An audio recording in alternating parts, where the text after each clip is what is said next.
Hello everyone. Welcome to episode 38 with an amazing content creator, influencer, and Twitch streamer. Welcome in, Ginser. How are you doing? Hey. Tell us about your day. Hello. And Hey, what you do on stream. What I'm doing on stream. Well, first of all, hello. Hi, my name is Ginster, also known as the Rowdy, but they call me by my friends. And what I do on stream is basically go wild. No restrictions. So, what can people expect once they find you on Twitch? Like, what do you do? What's your content base? My content based on gameplay. However, with gameplay, I'd like to add a little bit of entertainment bits that engages the viewer. And the more I add to it, the more I feel like I'm more, different than the others streamers in a way. And I like it being that one streamer who has like one of a kind things or does things differently in one of a kind ways. It's pretty. It's just every time when I rewatch my VODs and go back, I actually take notes on things that I like to improve on, or some stuff that I've noticed, and usually think about how to make it better, basically. Awesome. So you say you play a game. What kind of games have you played recently? What do you normally stream? Tell us about yourself a bit. Well, I'm 29 years old, man from Saudi Arabia.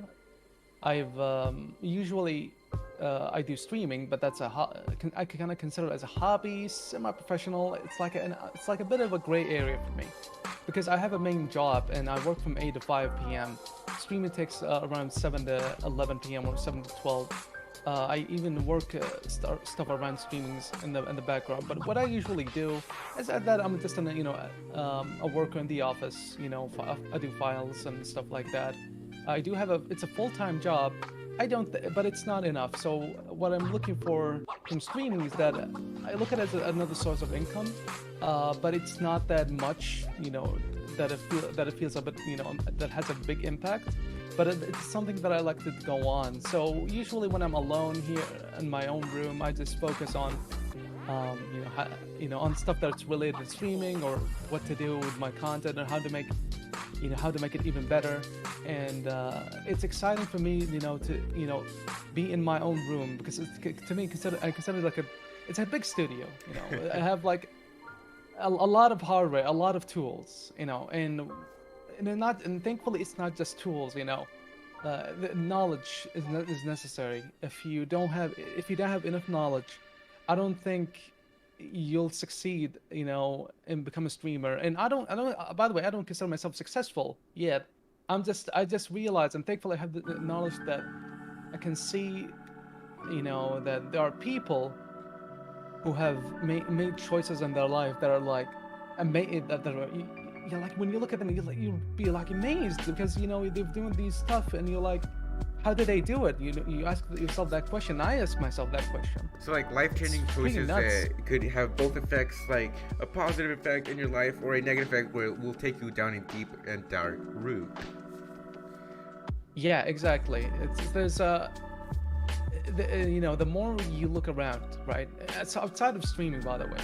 When you go and observe people's and what they do, and you try to ask yourself why they do it, it gives you insight. I look for me, when I look around Twitch and I see the people who are streaming, I actually give them a direct question. It's like, why are you doing this? Like, why are you streaming? And they're different. The answer is different. The answer sometimes is like, okay, I'm chill. I just want to have a chill environment. Build a community, and etc. But there are people who are like, okay, no, this is my main job.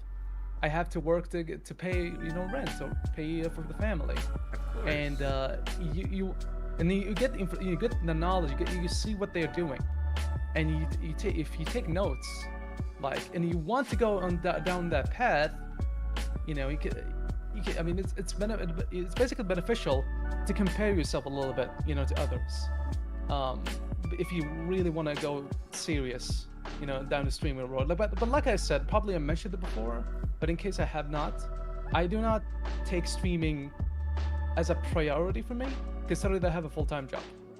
And Yeah.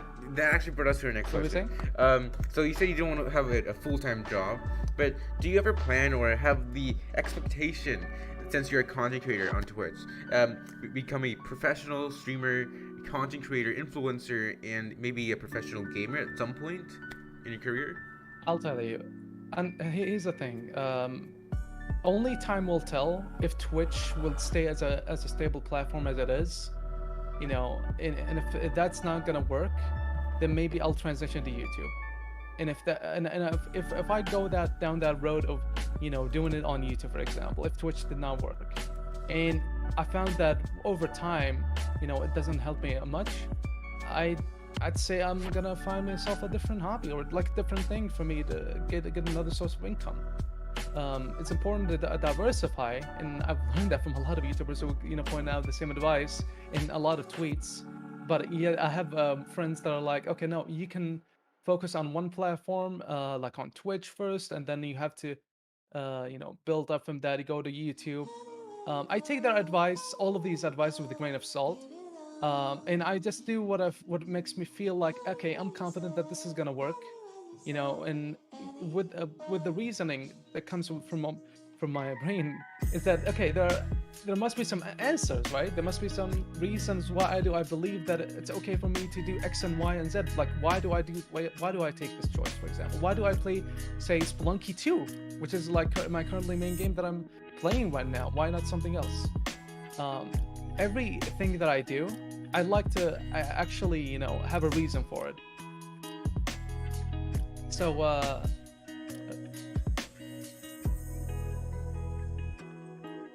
So your next question is actually, who do you look up to in the YouTube influencing world, or who do you admire, or something you would like tell your fans who look up to you, and feel like that sort of connection with the streamer or a content creator?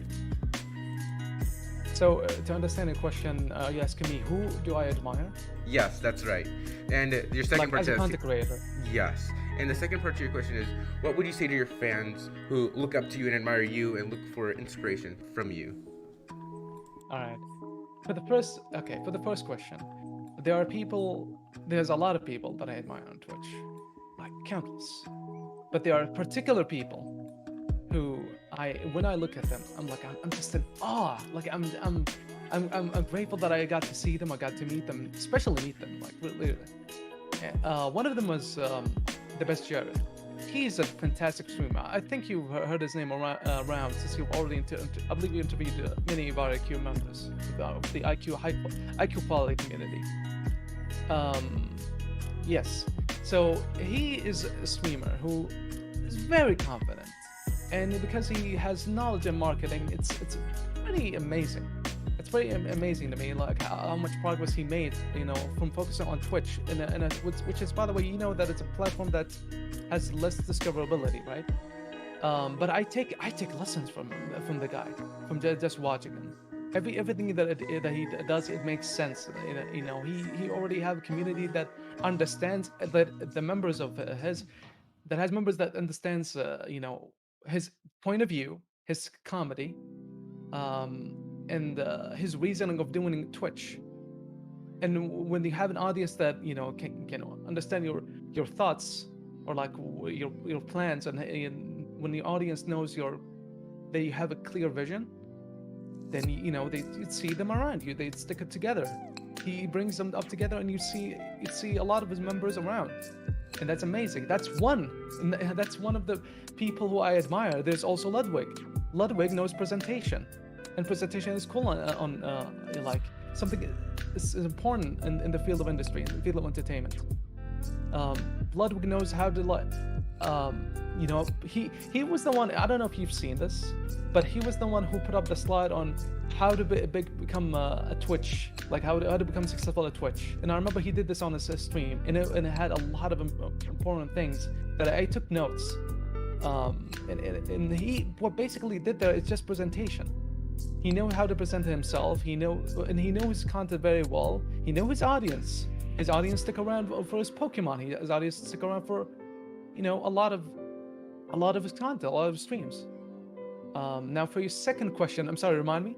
Your second question is, what advice would you give to your viewers who look up to you for any knowledge on the Twitch platform, or those who are starting out who look for you for any advice starting out?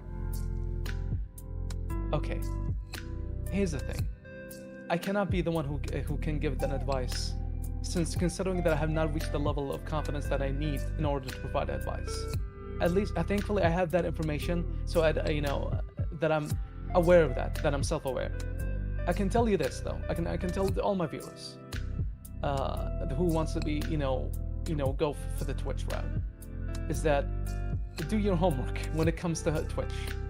Don't be okay. I'm gonna hit the stream live button, and you think that it's gonna grow after grinding. That's not really how it's gonna work. It is, sure, there is grinding, but there are foundations.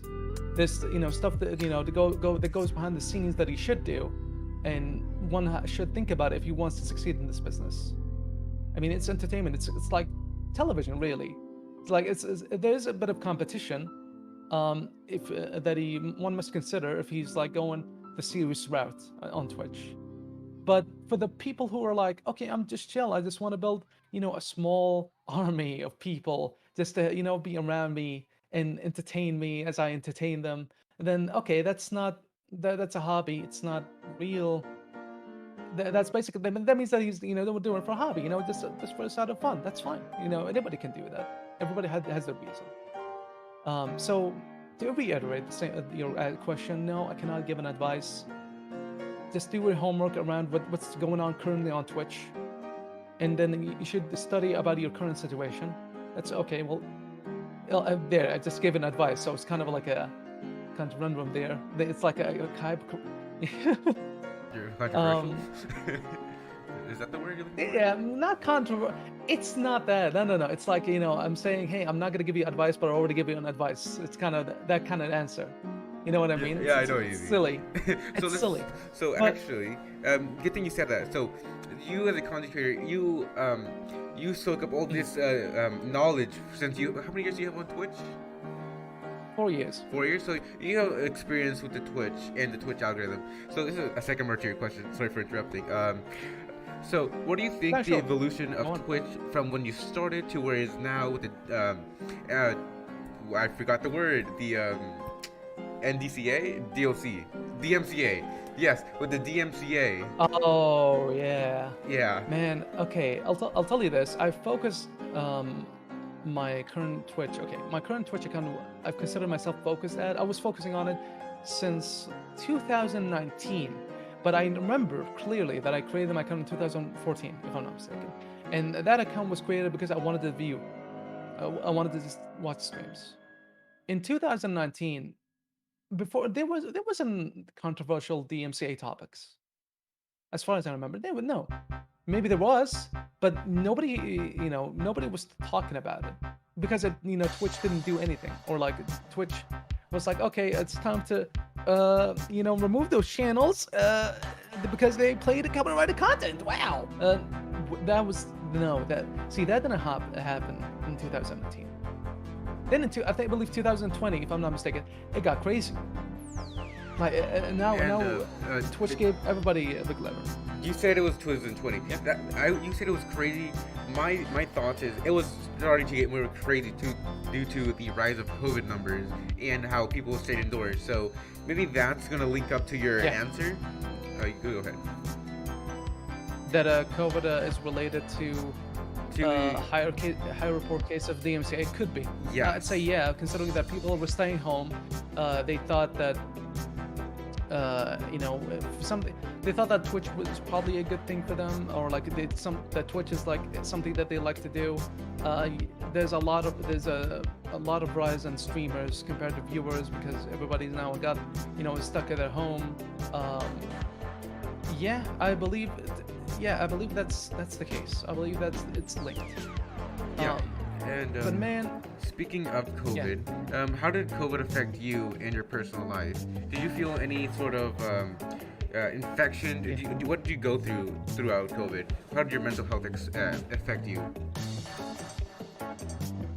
Dude, man, dude, like It's wild. COVID was wild, especially here in. I live in Saudi Arabia. The- it- it's mental. How can I explain it? It's mental. Like have to. There was a time where we had to stay in home for a long period of times and not be able to get out unless you have your phone ready and open an app to show an officer that you were like, okay, that you're within your region. That's what was going on back in our not back in our day. It's recent. Back in the time when COVID was at a high level. Last year, because last year was the first year, or no, if I'm not mistaken. Last year. Yes, last year. It was no, I'm pretty sure 2020, last year, like in the first quarter, I believe the first quarter. It did affect me, and it affect a lot of people in my family. I mean, the idea of you wearing masks almost all of our time just to get out and get our groceries. Nobody has thought that this would happen, but now it had happened. It did. That this is something that I'd say that reminded us that our health is important, and mentally it went downhill for a lot of people, including me. And the way that I coped with it, the way that I helped myself to forget about it was obviously either I look something entertaining online, and usually that is streaming as well. But it was mostly for me just watching YouTube content about COVID, and obviously that does not really help. But it depends on the content. Let's say if we were talking about normal news about has been a lot of cases in COVID in a lot of countries. When you watch these news, it usually would lower your mental. Basically, it's not a positive news; it's a negative news. It would lower your mood, right? You know what I mean? So, but at the end, it's good to know that this is going on, and I had to watch that news for me, because otherwise I wouldn't be aware of what is going on in the world. I have to. Somebody have to see it. I can't just I'm take out my mask and go outside, and then like expect that everything is gonna be okay. It's horrible, but thankfully it's gotten better. I don't have to worry much about it anymore. I've gotten my 2 doses, and I'm really glad. So yeah. Wait. I'm not hearing you. Yeah, there you go. My bad. So Lockdown. Lockdown was an old content creator over on Twitch. Tell us how your story, how you met, and then tell us about Snazzy and how you guys keep doing collabs, amazing collabs. So tell us more about that. Yeah. Oh yeah. First about Lockdown, man. We met through I think it was the Twitch algorithm. Out of all the places, man. We met. So basically, he appeared on my recommendation on bottom left, which that's where the Twitch recommendation is. Would recommend new streams, and then I looked at him, and apparently he was part of IQ as well. But at the time, I believe I didn't join IQ. If I'm not mistaken. I clicked on his channel, and I just loved him, man. He's just so funny. He's a very charismatic dude. He knows how to entertain, and he's, by the way, one of the influential people that I look up to, including Devastator and Ludwig. Man, I miss him. I wish that he's back. But I know that he has his own life to deal with, so I understand that. I'm pretty sure that a lot of people do. So as for Snazzy, yeah, it's the the same case. Yeah, Snazzy, it's sort of the same case, and I love doing collabs with him. It actually makes me motivated, dude. I realized that, by the way, most of my stream time was being alone, and I think that's kind of sad. You wanna talk to people, man. I know I'm sitting in a room, like you just want to have someone close by, or at least get that feeling from streaming. Considering that I'm doing kind of a long hours per day. Well, in total we're talking like 3 days 3 days a week, 4 hours. When you do it alone, and you're playing a game, even with viewers, Think about it this way: you don't watch the viewers, right? The viewers watch you. This is not a theater where you can see the viewers' reaction. You can see their faces. What you only see in Twitch if you're a streamer are a bunch of texts. And you gotta sometimes you try to interpret, okay, are they really happy, are they really sad? It's kind of fun. So I know that I kind of went out of it out of the answer, which is about Snazzy. It's Snazzy. So basically, it's the same thing. I love Snazzy, and I hope that I get to do more collabs with them. Awesome, that's amazing. So again, sir, tell us how you got inspired to stream and influence others based on your actions. Do you feel that it's a bit heartwarming when a viewer comes in and says, "You made my day"? It is. It is, man. I'll do it every time. Every time when I stream, man. I'm not gonna lie. Maybe you feel it too. Maybe there's a little bit of anxiety in your heart, a little bit of fear. It's okay. At least you're aware of it. At least we have to face it. If we don't and we just leave it there, then it's gonna just break us mentally, and it's gonna break your body and makes you stressed out, and it makes you tired. What motivates me? Just the idea of making somebody happy, just because I spent 5 minutes of my time editing a clip for a stream that I know that I'm gonna play just once, and that clip, I played it and it works, and like people are so happy that they're gonna give you subs or bits or whatever. I mean, it's like, okay, there we go. But obviously, when I do this, I don't really do this for the money, but I'll be honest with myself, because money helps, but it's not my main focus. If they give me money and they're not happy, I actually don't want it. Nobody's gonna give you money if they're not happy. Then that basically that means that I made it. My job as entertainment is bad. So yeah, it's pretty fun. Awesome. So your next question is similar, but it's not. What was your motivation for when you started streaming? Did you feel a need or a sense of keeping up with the community? And how has it changed since you became affiliated? When I became affiliated, I'll tell you this, man. Reaching affiliation did not change for me how I view, myself, how I view what I want to do on the platform. I just wanted to keep doing it, and it's really I can't even remember the past much. In 2019, reaching affiliate did not give me that big of an impact. But if it meant that I get to have free emotes to share with others, for free emotes, I mean like share with other. What I'm saying is emotes so that people can get when they're subbed. I thought that was a cool thing. Motivationally, yes, motivationally. Motivationally, it did. I think it did motivate me. By the way, when I had those 5 emote slots, I was like, okay, what kind of faces I'm gonna put, because you know how a lot of Twitch people, streamers, they put their emojis, they have their emojis as faces. For me, it was a mixed. I wanted to have some of my funny faces, of course, funny, for the natural, and also I just wanted to have cute emojis, and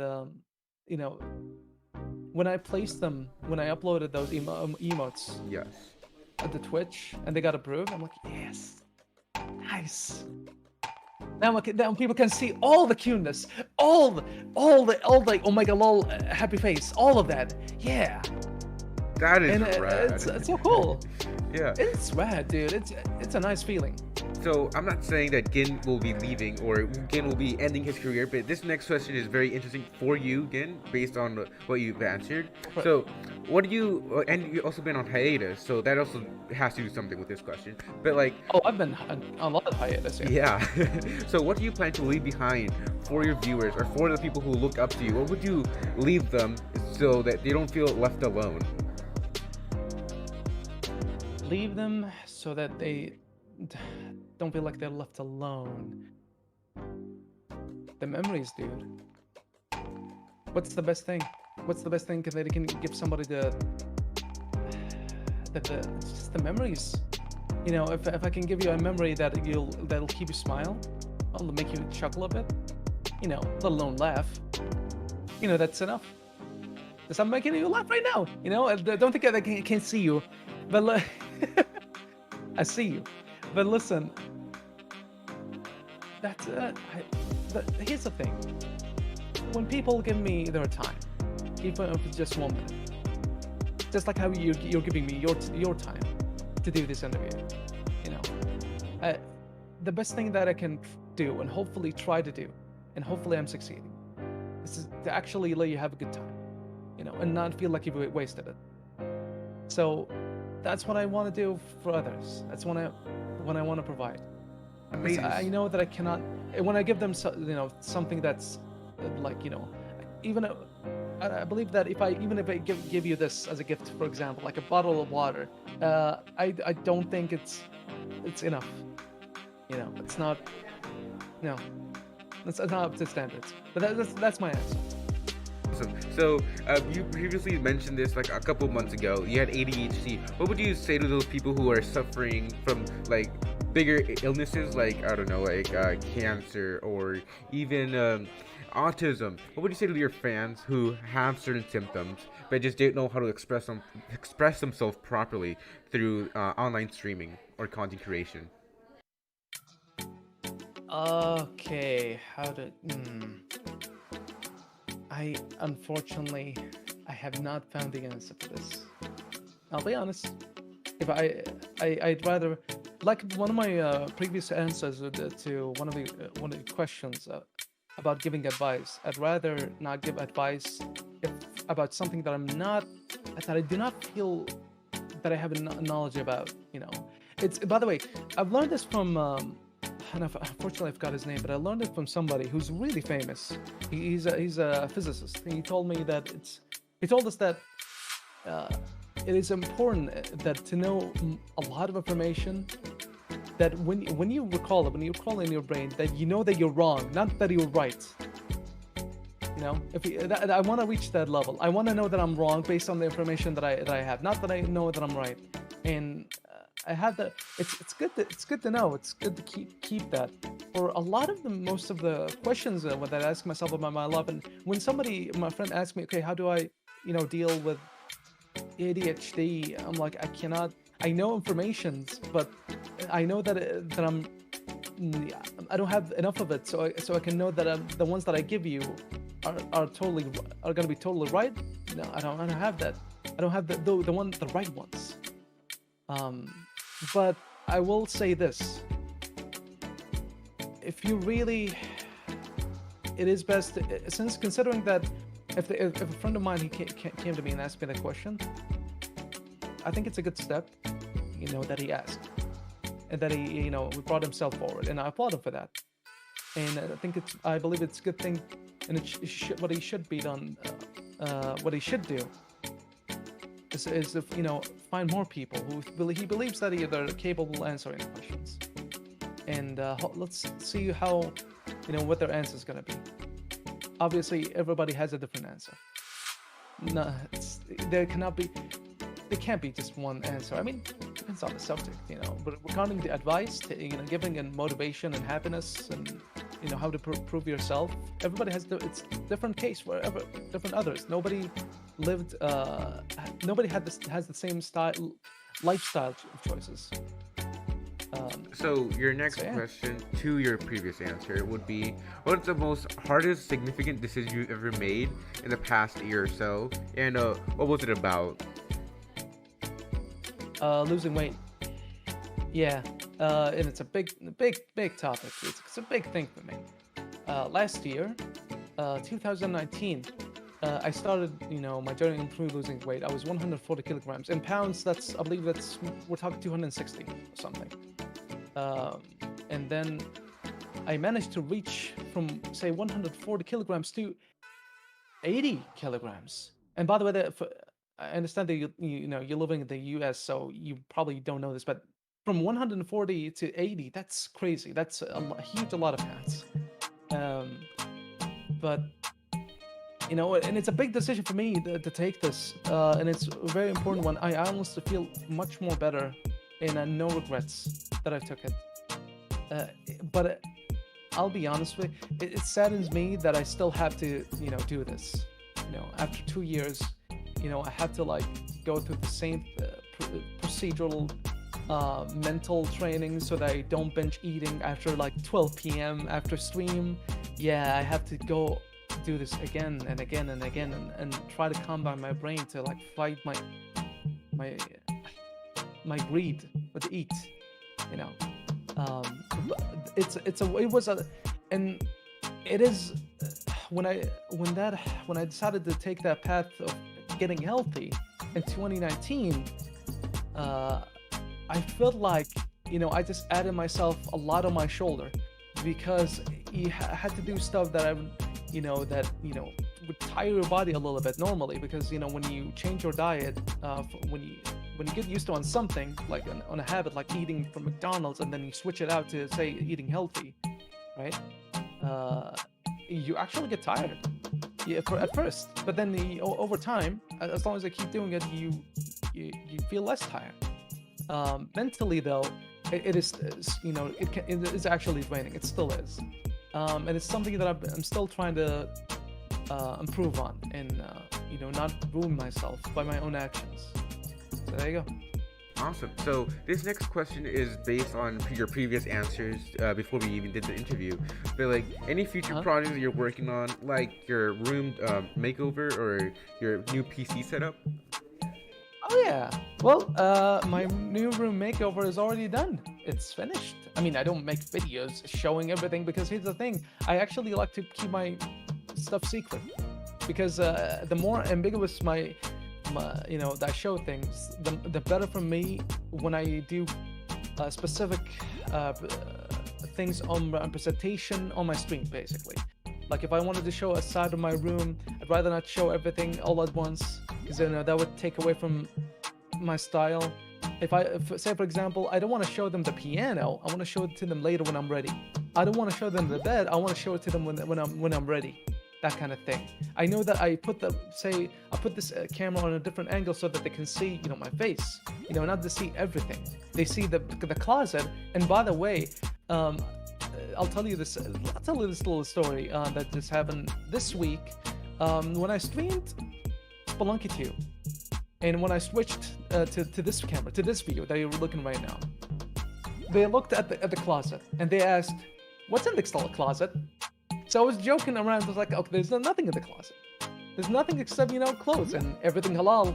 Because I like to say halal every time. What halal means, by the way, for those who don't know, is that it's a term that we use when we say, okay, this food we Muslims can eat, because it was prepared in a specific way.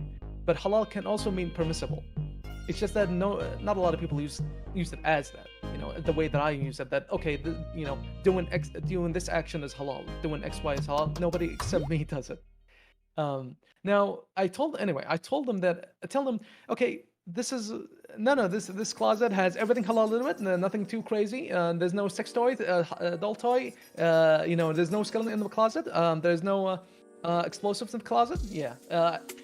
And then they wanted me to open it. So I was like, okay, 5 gets this up so I can open the closet.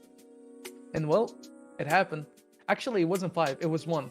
But I was really cheap and I didn't want to go overboard. So I opened the closet. Only one door. Just, not 2, not all of it. Just 1 door. I was like, you see? There you go. There's my stuff. There's my shirts. There's my clothings. And then we're like, okay, wait. Can we see? Okay, what is that? What is that little shell? Show it to us. Okay, I'm gonna show it to you. I'm gonna show it to you. For only 5 gifted sub. And it happened. I will never forget. Even though I'll be honest, I was kind of disgusted because I'm not usually the kind of person who would say these. But I thought it was funny that it happened. I was like, you know what? I'm a man of my word. Here you go. There's my yellow shirt. There it is. It has the brand. Has the beautiful brand of a little crocodile. I forgot his name, by the way. But well, there you go. Um, it's, it was such a funny experience. Just the little things, that people pay for. Well, at the end of the day, it made their day. I even showed them my sword. And by the way, I know that I have a sword. I have a wooden sword, so basically 2 swords. I don't show them. Yeah, like you.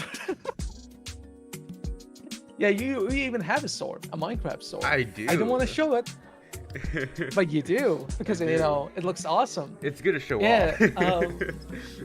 it's So, gonna show up. Yeah, but mine wasn't big, so you know. This is to answer your question on why I don't show a lot of my room. This is actually about the projects, right? So I'm glad. By the way, to summarize, my room. I'm glad that it's done. It looks clean. I already posted the picture on Twitter. It looks really good. Now, any other projects that I'm currently doing? Well, more collabs. On Sunday, I will be collabing with Matt. Good. Playing Spelunky with him. And it's gonna be great. I'm gonna do it on his channel. I'm not gonna do it on mine. I'm tired of doing it on my own channel. I want to support others the way that it's supporting me. So, yeah, that's one of the second projects. There are many more, but I'm not gonna speak about it at the moment. Alright, so your next question is, again, a two-part question. What are some funny moments that have happened to you while recording a video or throughout a whole live stream? And the second part of that same question, this is part 2. What's something you wish you would have done before being a content creator? And how oh my gosh, how would you show it to the viewers? Or what kind of words would you tell yourself back then when you first started to where you are now? Oh, now that's a multitude of questions. All right. What other stories or funny stories that happened to me? I mean, aside from the closet, okay. Oh, there's so many. Excuse me. Remember, I don't know if you've seen this, Nerdy, but I'll ask you this, and I'll like your answer. Have you ever seen on my stream the Mario jump block reward being redeemed, where I have to jump on a block? You've never seen it? No, I have not. Well. So after I set up everything, in my currently new room setup, with the cameras situated over there and my other webcam situated over here, I hit the live button, right?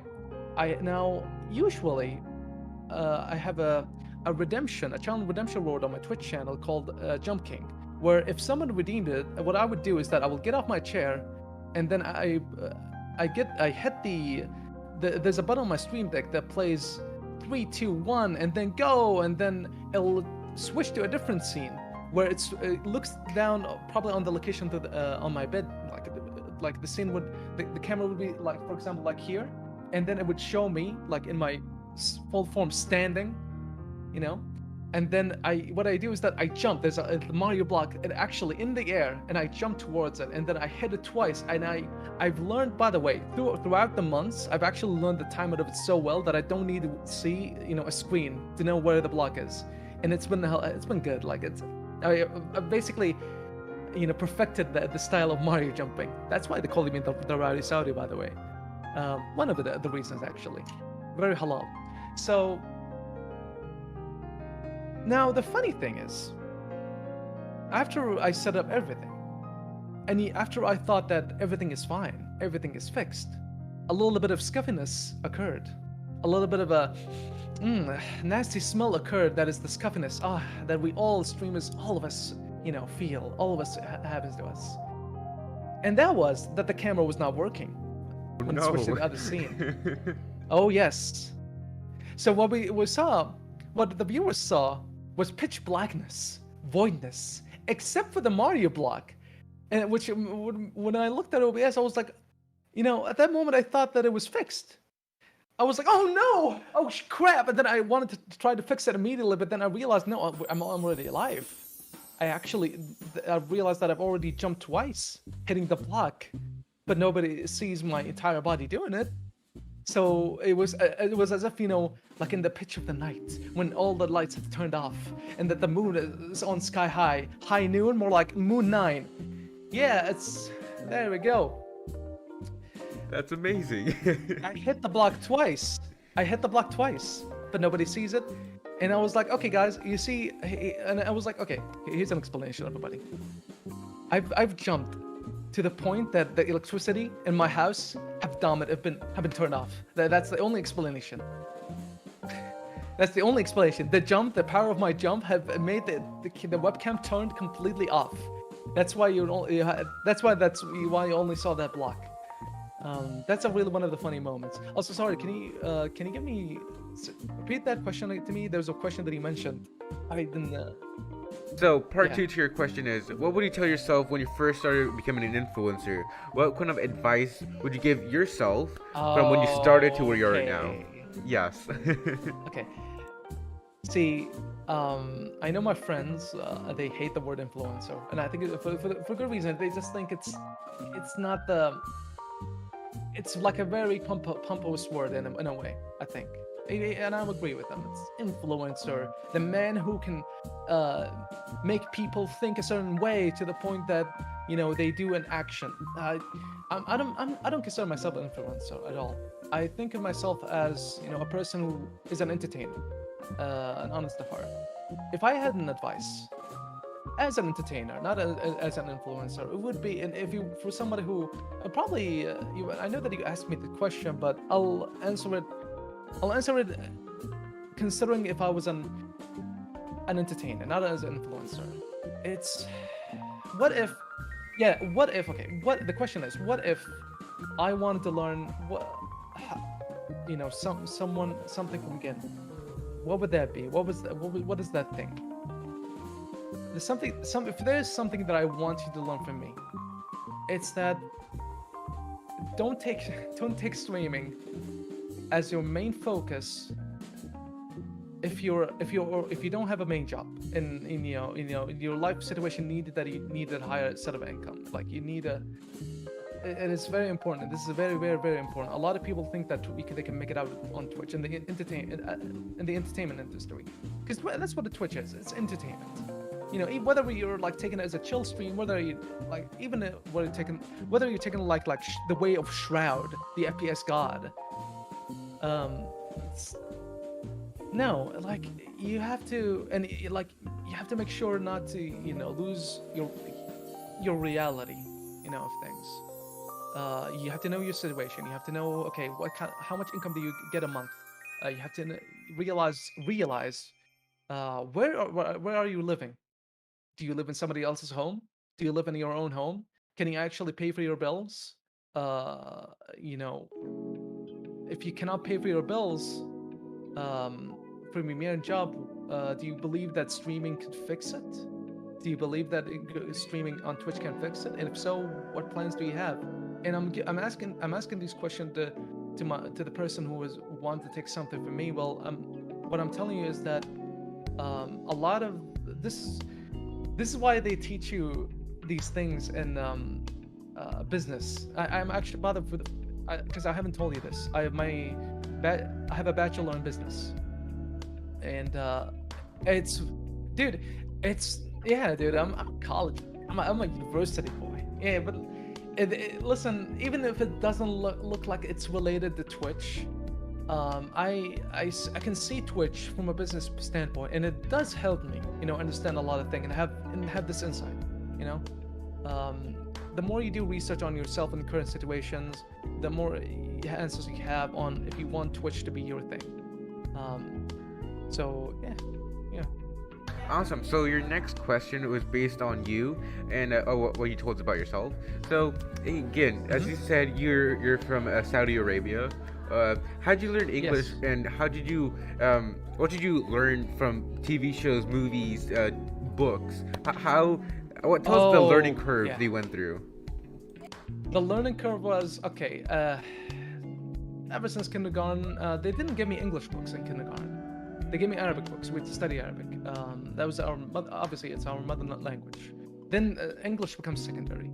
I've read a lot of Disney books, but they were in Arabic. This is, by the way, important. It's because I'm not. My answer is not focused on English right now. It is knowing Arabic is important for me. If I didn't learn Arabic, I wouldn't know English at all. that's a huge fact. That's a huge understatement. It's critical that I know that I've learned so much Arabic in my say year 4, year 5, and since the childhood days. Now, over time, I've had a lot of books, and those books were Disney's. There were books that have the same story, but both English and Arabic. I read them both versions, even during my kiddie days, my kindergarten days. Then then time pass on. Say, elementary school. There was one particular good teacher that I've had, and was really good. But I found myself that what he's currently teaching me, or what he was, I mean, I thought it was easy, and I couldn't explain why. I somehow, I'm pretty sure, like, because I read a lot, there are quite a few English words. Books helped, but movies, anime, subtitle anime, even animes that I watched, that even with the English subtitles,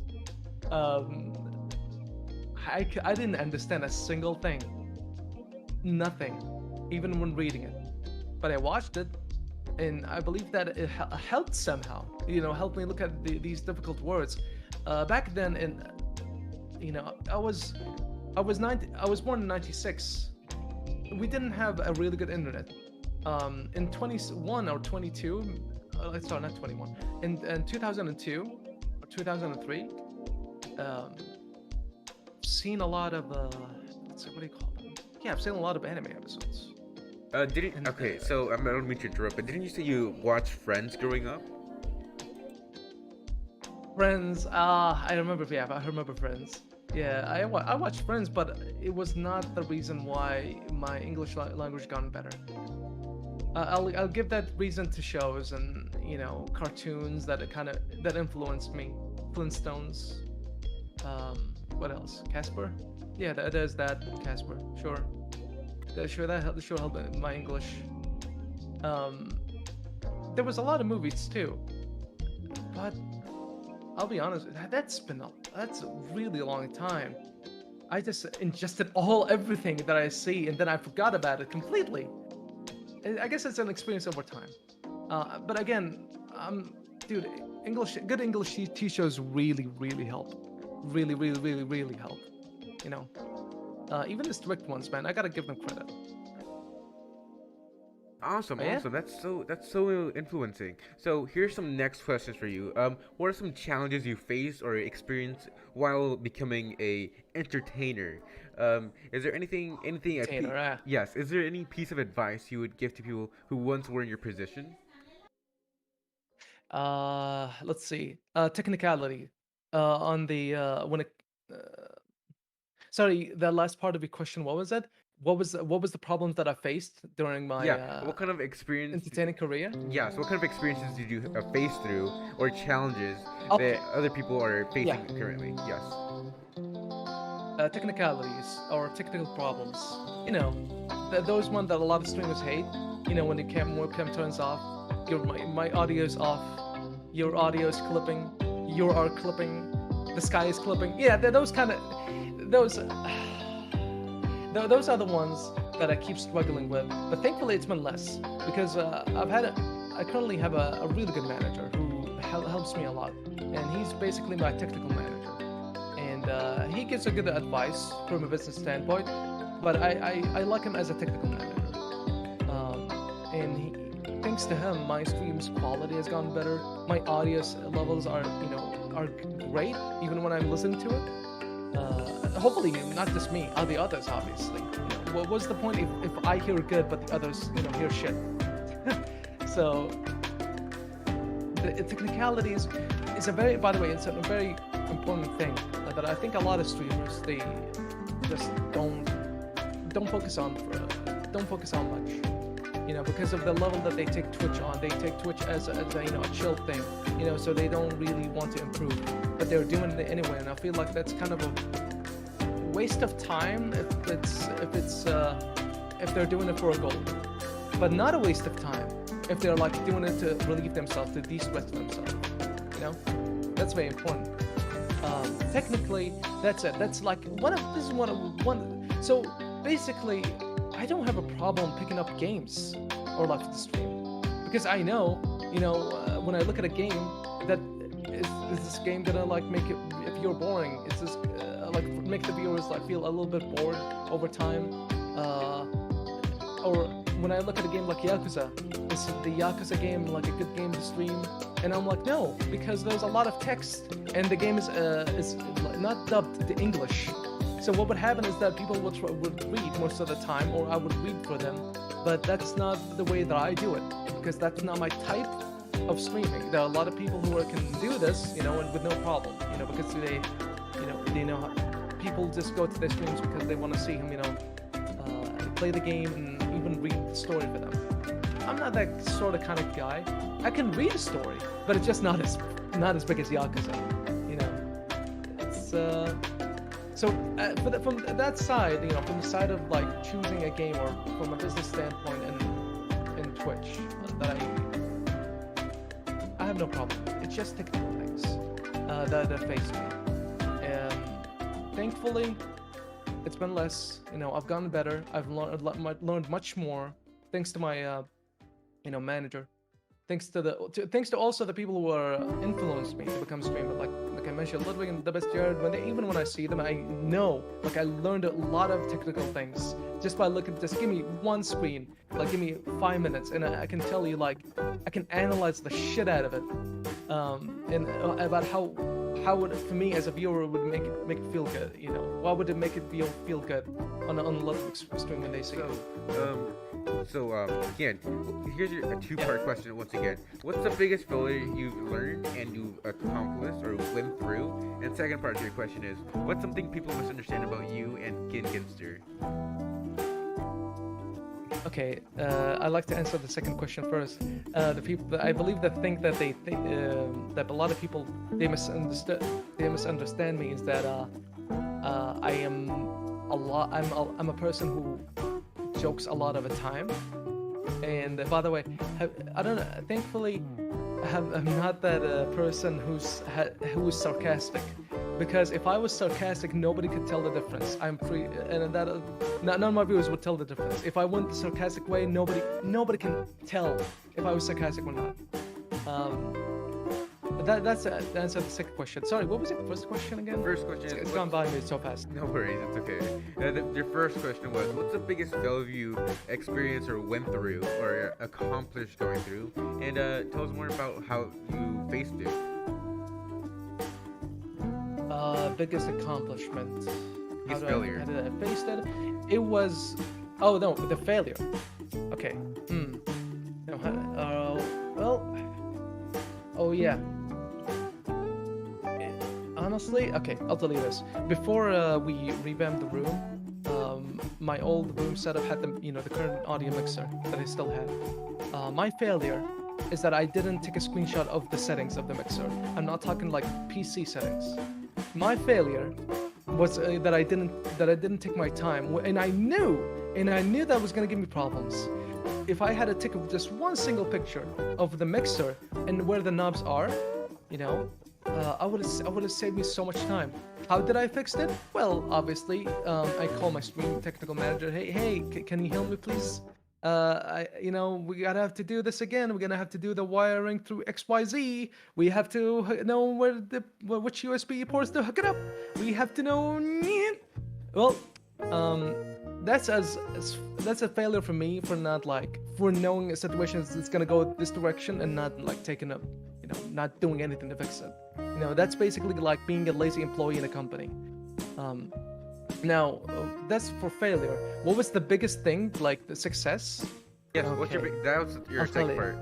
What's your biggest success, biggest accomplishment you feel accomplished in making or achieving?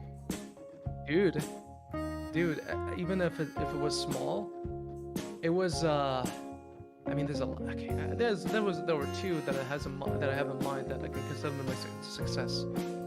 It was the video about me speeding up, tidying up the bed. Yeah, I see you dancing. We must been jamming to the song. That's pretty nice. The song you had, dude. Turning up the bed. Fucking great. It was, cause like I made a scene for it. I made a all the what do you call it? The timer, the speedrun timer. Oh yeah, I set it up. Yes, yes. Yeah, the speedrun time. Yeah, the speedrun timer. I put it. I've learned the settings of it, and I put it up, and I can control it through the screen deck. I can hit a button, and then it actually stops. And a lot of people have been like, they gifted me subs for it, and I thought that was cool. That to me, that's okay. That's a success. Yeah, that's because it was creative. That nobody else had done it. Now, would I go back to it? Maybe that's one of the projects, but it's not something that I think would be good for me long term. So yeah. So, in regards of you becoming a streamer or a content creator, entertainer, influencer, many tags that falls under. Again, what are you like behind the scenes, behind the cameras, behind anything? Behind the camera. Yes, behind the camera. What are your hobbies? What do you do offline? Offline, well, currently I'm trying to learn piano. Just learn until I'm become good at it. I can't play anything right now because it's not hooked. But I feel like if I learn it, I don't know, it'll make me happy a little bit. And perhaps it's something that I might add into my streams, which is I really like that habit. Do you know Bo Burnham? Yes, I do know Bo Burnham. Bo Burnham. Yeah, you know them, right? He's my musical influence. He is my musical influence. You can see that, right? Because I said Bo Burnham and I told you he's my musical influence. You see why? Because the guy is fucking funny as shit while doing the piano. So basically, like, he's like hitting two birds with one stone, playing piano, playing good melodies, and saying jokes. That just hits, and he knows his mood. He's one of the good influencers. There's also an artist. He's not that famous, not mainstream famous. But like you said, Bo Burnham. What are your favorite albums, maybe tracks that you listen to him? Welcome to the internet. Of course, dude. Listen, I'm an Ender boy. Yeah. Welcome to the internet. Yeah, that's a good one. There will always be a good one. I listen to it, and then it is stuck in my brain for like 100 times, 200 times, even at work. I played it and played it and played it and played it, and I was like, why is it so catchy? I'm like, there are people who have dedicated their time just to analyze Bo Burnham's Welcome to the Internet song, and they explain why it's so catchy. And it hits all the right notes, lyrically, musically, and performance wise, like, not performancely, it's not a word. Performance wise, when you see him and you see his angle shots, his camera angle shots when he zooms in and zooms out, it's like, god damn it, it brings your attention every second. And I hope that I can reach his level someday, or at least maybe even better, because I like to think big. But I'm a realistic person.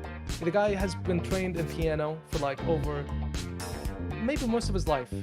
I've just picked up this 88 keyboard that I have on my side. Probably you could see a little bit of it, right? I picked it up in last year, but I have not practiced it enough. To the point that I'm comfortable sharing my performance on stream, or like to the point that I don't feel that I'm ready to hook it up to my my streaming rig in a way, like, to show my viewers that, hey, I can do really funny notes if I like a spider, yeah. Oh no, not yet. But it's something that it's my hobby right now. It's what I'm trying to focus on. And again, maybe give myself 4 hours. Would you mind giving us a little a jiggy or a little like acoustic or something? A little experience you might have with your musical talents? A little jiggy. Like, listen, I know the melodies in my brain, but I'm not good enough on film. I'm sorry. Also, it's not ready. Otherwise, I would have played for you. No, no worries. but dude, it is. I hope that I can actually follow through with it and make it happen, because I know that it would be amazing. I know that with my the way that my style of streaming, that it's not really about the game. It's much more about the experience. Maybe it is a little bit about the game, but like I try to like change it. Most of my viewers, they're not really gamers. They're really just normal, your average human being. Your average human being who wants, just a little bit of entertainment. Probably not necessarily the game. Hopefully I get to meet a level where they'll be happy. Awesome. So your next question would be part of your social media brand and platform. The first part is, do you ever consider yourself as a brand, and would you ever want to spread out and become a official business? Second part is, what's the weirdest reply you've ever received on any social media platform, such as TikTok, Facebook, YouTube, Twitch, and more? Oh wow, different type of questions. Now I consider myself as a brand, yes. Ginginster. But hopefully I get to change that name to something called Gingin, because Ginginster is a bit long for me. It's not as catchy as Gingin. And I cannot get the nickname Gin on Twitch because it's they have a letter limit, 4 letters. So, it is a brand, yes. Now, the worst comment that I've gotten, I have not received a worst comment. Not because my videos aren't popular. No, there were comments that, when you say worst comment, you mean a negative comment that you feel like that does not have any positive. No, that does not have any criticism, right? That kind of thing. Yes, definitely correct. Yeah. See, I've received it. I remember that I received one where he was like, this one guy that I showed him my video on YouTube, and it was like a stream highlight. He was like, okay, I like the 3 parts. I like the 3 parts. That's what he said. He thought that it was fun. He didn't mention the rest about my, the rest of the video. He just, I liked the 3-minute parts of my video. And to me, I thought that was the closest thing of a criticism that I've gotten, because he was very specific. He said 3 minutes, right? Thankfully, I have not gotten any. Well, there was one where one guy was like, okay, hey, you must be faking it for the views. You must be faking it really, Ginginster, because hey, that video that he made that was like a TF2 Team Fortress 2 video was like it seemed a little bit sus. It didn't sound a little sus, by the way. No, there was no susness in it. He said that because he thought it was all acting, and it was a video that I remember I uploaded because I wanted to get a virtual item in the game called Team Fortress 2. And I was like, okay, no, it's not acting. It actually happened. That's what I was trying to tell him. It actually happened. There's no acting involved. It's a funny moment, funny gamer moment. He did not believe me. He gave me a full friggin' paragraph. You can give it an essay to your teacher if you want, and you can probably gonna get an F. It's kind of sad, but that's what happened. That's just one. Thankfully I didn't get many bad ones, horrible ones. So I'm grateful for that. We're now at our final 3 questions where we end off the podcast, and you can give out your speech at the end. Let's go. So yes, this is a 2-part question again. It's much easier to do 2 parts. Your first part is, what inspired you to make your name Ginginster? And second part to that question is, how hard did you work to get to the point where you are right now? Okay. First question first. How did I get the name Ginginster? Okay, the first part of my name is Gin, right?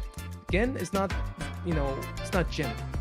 That's very important. A lot of people have been saying to me, okay, are you Ginster?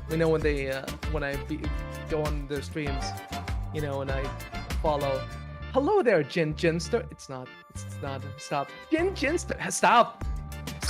That's how they make me feel, dude. No, I'm kidding. They don't make me feel mad. Maybe a little bit irritated. But anyway, let's see. Ginginster. Gin. It was that name was taken from a nickname in an anime show. It's called Detective Conan. I don't know if you've heard about it, but it was a really good show. A little bit long, 800 episodes. No, Yeah, it was that old. It was back in the days where when I was young and they aired those animes on TV. 2003. That was a long time ago. Now, Ginster, on the other hand, that was a nickname that a dear old friend of mine who I used to play TF2 with has given me. He just liked to call me Ginster because at the time it was just Gin, nothing more. And I was like, you know what? I like the dude so much, I'm gonna make him my permanent nickname, Gin Ginster, and I combine them both. And now the rest of history. The rest was history. Second question. What was it? Sorry. The second question is how hard do you work to an accomplishment you do to get to where you are right now? Sorry, are you asking how hard it was for Yeah. my do my accomplishment? Yeah, since you Okay. began your Twitch career to now, how hard did you work to achieve all of that? Let's see. I did not have since me creating my Twitch account, I did not have a schedule, like a stable one. I just streamed whatever. I streamed Team Fortress 2 with a bunch of friends, and then I met some friends who stuck by me. But nowadays, that was a really long time ago. In 2019 is where I stuck with it, and I think at that period, I think it was a little bit hard. But because considering that I was aiming for the Northern American audience, not my region, not my audience region. We're talking like Saudis like me. I'm not aiming for those. I'm aiming for the people in the States, or like somewhere who's in the say ESTPT. Yeah, like you, for example. There we go. That's why for me it's 9:42 p.m. Most of the time it's like that when I stream. I rarely stream on 6. But if I stream on 6, that means it's a good thing for me because I'm able to sleep better. Well, what else? Another accomplishment. Another like how hard it was. It was fine, dude. It was. I don't think it was that hard. Thankful for that. Maybe for a lot of people who are, they're doing so many things that are not just Twitch. It's hard for me to do. Anybody can do it. Not that complicated. Awesome, that's amazing. So your final last question for your speech at the end is, would you mind translating something I just DM'd you in Arabic? Oh yeah, no problem. Where is it? That's the last one that he posted 9:41 p.m. Like that exactly after the link, huh? Okay. No, the one in your DMs. It's just sent at 11:41. 11:41. Can you post it again for me? You don't mind? Sure. Just to make sure, because for those who don't know, Discord can be a little bit weird. Yeah, there we go. Awesome. شكرا لكم على المشاهدة. أعطونا لايك وسبسكرايب. اشترك بالقناة. There you go. By the way, you notice that I've said subscribe in the middle of it. See, a lot of it's a habit that we have in my country to put English words, even though that we have the translation for it in our sentences. What I should say, شكرا لكم على المشاهدة. أعطينا إعجاب واشتراك بالقناة. Like that. إعجاب واشتراك بالقناة. اشتراك, subscribe. Like is, إعجاب. But we say like شكرا لكم على المشاهدة. أعطونا لايك. اضربوه punch that like in the face. اضرب اللايك. وأعطونا subscribe بالقناة يا شيخ. Yeah, that's most of the dude. Maybe I should do that. But most of the Arabic YouTubers, not Saudis, Arabic YouTubers, they do that. It's just like how say people from America that does that, or like people outside in the internationals, the great internationals, and they use the NAs and and also that. So yeah, that's easy. That's an easy thing to translate. I should do that more often. Thank you for giving me this opportunity to translate, dude. Like I like that. It was amazing. Thank you for being on the podcast. If you guys want to go and check out Ginster, all his links will be down in the description. And now it's time for the ending speech. Yeah, the ending speech. Let's go. All right, everybody's ready. We want to hear that ending halal speech. All right, here it is. Here we go. Oh, do you have anything? Okay, Dirty, do you have anything that you want to say before I do the ending speech? Because I'm. you could give any motivation to the viewers who are watching this pre-recorded All right. or recorded. All right. Well, here's what I gotta say. A long time ago, I was a bullied man with a lot of really horrible memories. Over time, it got worse. Minute by minute, I thought my family didn't care about me. Because, my brain told me that they just didn't understand me. But,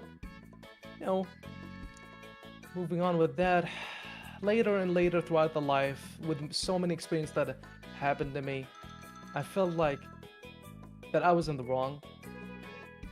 And that I thought that my family didn't understand me, but no, they do.